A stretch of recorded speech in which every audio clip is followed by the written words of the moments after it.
Imagine building something that could change the world, a revolutionary idea that connects millions. Now imagine losing it all, the recognition, the credit, even the control. This is the untold story behind Twitter's creation and the messy battle for its throne. But who really deserves the title of the creator of Twitter? Twitter is one of the most powerful platforms of the 21st century, shaping global conversations and influencing world events. But the story of its creation is far from a tale of smooth innovation or harmonious teamwork. Instead, it's a drama packed with innovation, betrayal, and a ruthless corporate struggle. Today, we'll uncover the controversial history of Twitter and explore the question: who is the real creator of Twitter? Part 1. The Rise of Twitter.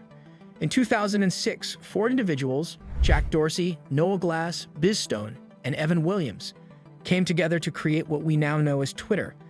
It all began as a side project at a podcasting company called Odeo, founded by Evan Williams and Noah Glass. Odeo was struggling to compete with Apple's newly launched iTunes podcast directory, and the team was scrambling to find a new idea that could save the company. That's when Jack Dorsey pitched his concept, a microblogging service where users could share short updates about their lives. Noah Glass, often described as the emotional backbone of the team, loved the idea and championed it. Together, they worked to develop the prototype for what was initially called Twitter, inspired by the short, staccato nature of bird tweets. By March 2006, the first version of Twitter was alive. Noah Glass coined the name Twitter, reflecting the concept of a short burst of inconsequential information. The platform quickly gained traction within the tech community, offering a new way to communicate in real time with a global audience. However, as Twitter grew, so did tensions within the team. Evan Williams, who had invested significant capital into Odeo, saw potential in Twitter, but also sought to consolidate control. He bought out Odeo's investors and effectively took ownership of Twitter's future. Part 2. The Betrayals. Noah Glass was one of Twitter's most passionate advocates, yet he became the first casualty in the battle for control. Evan Williams, viewing Glass as too emotional and unpredictable, decided to push him out of the company entirely. Glass's departure wasn't amicable. He was unceremoniously removed and written out of the official narrative of Twitter's history. In a 2011 interview, Glass reflected on his ousting, saying, "It was like being erased from something I helped create. I was devastated." With Noah Glass out, Jack Dorsey became the face of Twitter. As the platform gained momentum, Dorsey was credited as its creator, a title he embraced. But behind the scenes, Dorsey's leadership style was causing friction. Critics within the company described him as aloof and distracted, more interested in fashion and hobbies than steering Twitter's growth. In 2008, Evan Williams, who had taken a more backseat role after Dorsey took over, decided to remove Dorsey from his role, thus becoming CEO for the second time. Dorsey was replaced by Williams himself, a move that highlighted the ruthless power struggles within the company. Now, under Evan Williams, Twitter expanded rapidly, attracting millions of users and becoming a global phenomenon. Yet Williams faced his own challenges.